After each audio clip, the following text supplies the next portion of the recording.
What up, homeboys? Rare footage of Daylight Medina over here looking like a pale ghost just for you. But anyway, there's a lot of buzz on my comment section about people saying that I always shield for a private server and then proceed a week later after launch to say that the server is dead or that the server has a really bad cash shop or whatever. And I gotta give it to you. That's exactly what I do. You're spot on. And I always report on the things that I don't like because that's what you're supposed to do. I ain't no bitch. I ain't being pimped by any random private server. Give me money, by the way, private server people. But why do I do this? And why do I keep hyping every private server? Well, I gotta be honest with you, homeboys. I have a lot more faith on a private server getting WoW right than I ever will for Blizzard, and there's plenty of reasons for that. So right now I wish to present to you the reasons why private servers are better than classic WoW. By the way, we got new merch coming out. Check that out. Later we're gonna get more info on that. Medina swag is coming to a neighborhood near you, bitch. First of all, let's talk about the basics of how the servers work. Yes, that's right. I'm talking about how classic refuses to work. We've all seen the massive PvP battles when world bosses popped on classic and how they lag the server or oh god, the AQ event.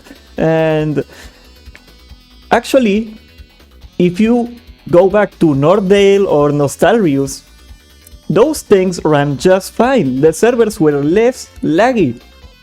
And that makes you think a lot. And I know people are gonna tell me about Medina. I played on private servers before. They are laggy, they are buggy, they got this problem, they got this other problem, and you're spot on. But that was before 2016. Let me explain. In 2016, Nostalrius, the legendary server, developed a new server code that was revolutionary for the time, and it made it possible for servers of 12,000 people to run smoothly. And if you actually check the post-mortem interview that they did with Blizzard, you will realize that the Blizzard executives kept asking the Nostalrius team, how the hell did you manage to make a server this big and not have it crash without layering? Blizzard could not grasp how could that be possible. That's how far behind Blizzard is with its infrastructure. They are still running the servers on the same style that they were running the servers back in 2004, and I think that's inexcusable. And conspiracy hat Medina over here, I think that the reason we got layering and sharding in classic and retail is because they couldn't be bothered to code a server to run on multiple cores or a server process.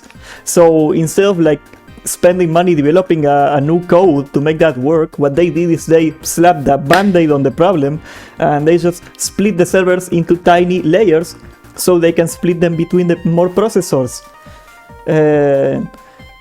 But that doesn't have to be a thing if you use the Nostalrius code, which is open source and every server can use. And that's why the quality of private servers, I mean at least the established ones, is much better nowadays than a classic WoW server. My second point is customer support. Do you remember the good old days in 2004, 2007, wherever, that you had a problem, you made a ticket, and the GM with those weird robes in flesh and bone would show up and fix your problem? Well, that ain't a thing anymore for retail WoW, and the reason for that is that they decided to automate their processes of fixing problems. And that's okay to a certain extent. Like, you don't need to get somebody just to get your character unstuck. That's reasonable. But the problem is that nowadays, if you have a problem that cannot be fixed by issuing a few command buttons, you're out of luck. Good luck finding a human to help you out with your problem. And that's not a thing in private servers. And I mean, of course, disclaimer, quality varies widely between servers. But usually you can get a ticket answered in between 30 minutes on a private server, and an actual GM, that is usually a volunteer actually, will show up and help you. Of course, Blizzard is more occupied groping their employees than paying them, so they obviously decided to cheap out on it. For example, do you wanna know why we got loot sharing in classic WoW. That wasn't a thing in vanilla WoW. Easy, because they didn't want people making tickets for GMs to fix loot problems. That's just an example of how much they are willing to change the game and corrupt the nature of the game to save money. And it shows, because that's what the main reason, in my opinion, that Classic is filled with bots and hackers. And that brings me to my next point, which is most private servers nowadays have built-in a decent built-in bot detection and hack detection software.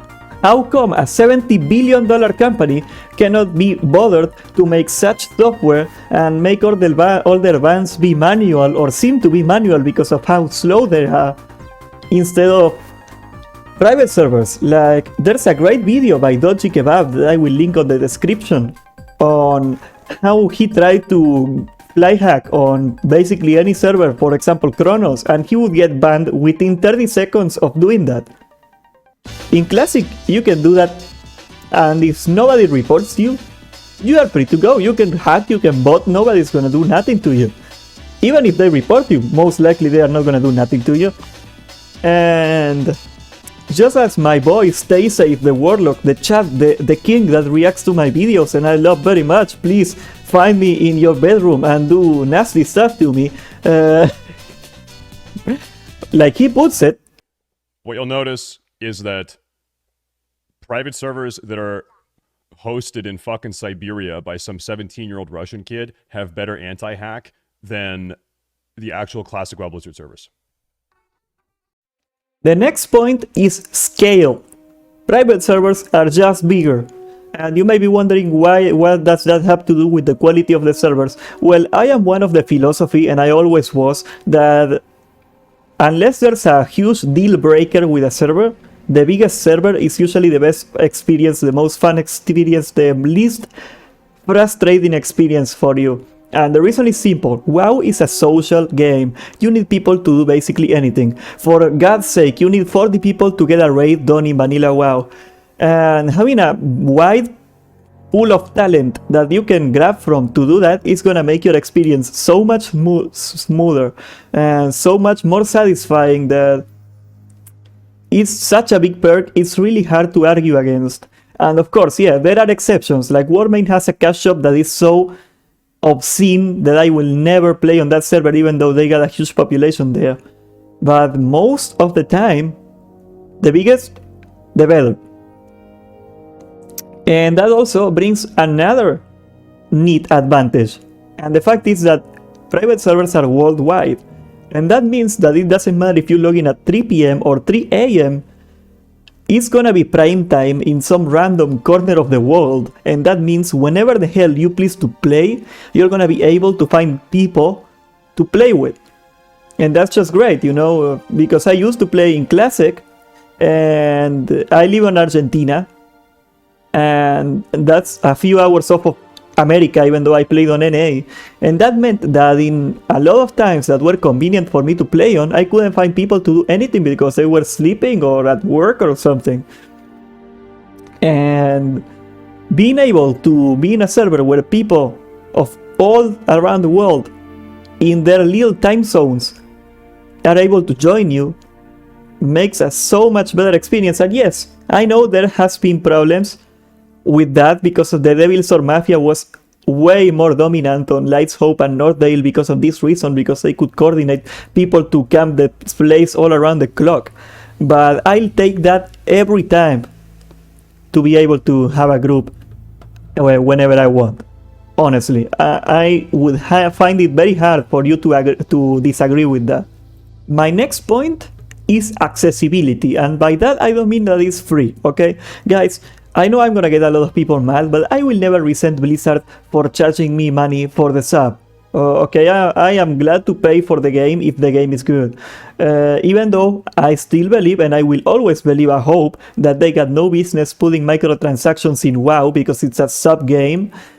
You cannot compare the costs of running a server and making the game. Blizzard took a huge risk and a huge investment making WoW, and it could have easily failed. You know, it was 2004, nobody knew what was going on. Most MMOs are dead on arrival. and you have seen it many times after WoW too. And they should be rewarded for their efforts, okay? I am not entitled, I do not feel entitled to anything. If I quit Classic, it's because I think the product sucks, not because I am unwilling to pay. But having that aside, the thing that I think is really nice is that there are people from all around the world in impoverished parts of the planet that have no other choice but to play on private servers to be able to play WoW. And if you're watching this video, most likely is that you had a lot of good experiences with WoW. WoW is probably a big part of your life, at least in your youth. And I would hate for people to be robbed of that experience just because they were born in Eastern Europe or Africa or whatever.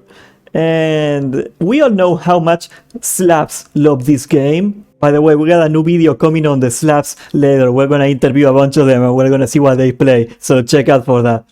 My last point, but not at all the least, is moral reasons.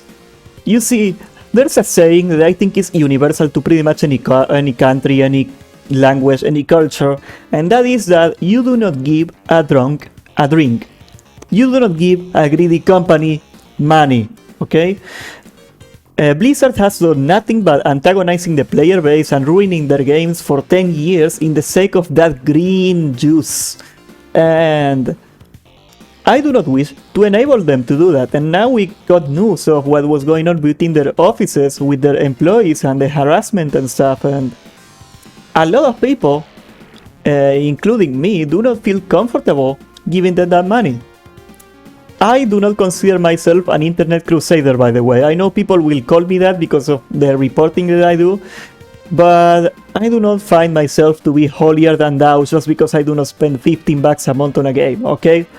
I will not resent you, I will not diss you just because you choose to stay soft, okay? You do whatever you want with your money, it's your hard-earned money, it's your right, and I will do the same as mine. But anyway guys, thanks for watching. This has been pretty much all the reasons that I personally have as to why I prefer private servers to classic WoW. And honestly, if maybe one or two of these points actually changed in the future, if they improved, my entire outlook on the matter might change. I do not discard it. I am never saying never that I'm never gonna go back to classic. I might. If I see Blizzard ever cleaning up their act, even though I don't think they will, I will go and play their games. It's not a personal thing. Now, on to what I said earlier. We have an official merch store coming out for you boys. So if you wanna support the channel, if you wanna be the carrier of all this swag, all this drip, check out the link of stream elements that we got on the description. This was all made with artwork that I personally created. You have probably seen it on my stream before, at least some of it because it's on my introduction and parts of my overlay. And we got a little something for everybody. We got a little something for the boys. We got a little something for the ladies. Even though ladies do not watch my videos because I checked, okay? We got a little something for the Alliance. We got a little something for the Horde. We got something for everybody, motherfucker. So check it out. And by the way, people have asked me if I am gonna enable donations on my channel. For the moment, I won't. I do not feel comfortable doing that for now. But if you wanna just drop a donation, I am not naive, okay? I know $25 can be a lot of money. I come from a third world country myself. So I put a $3 sticker so you can show your support that way. I still think that if you decide to support the channel on whatever amount, on whatever level, you should have something to show for it. So here's the sticker for you. Thanks for watching guys. If you like this video, please subscribe, hit the notification bell for we got a lot more coming. Check out the links on the description and be good boys, behave and have a great day.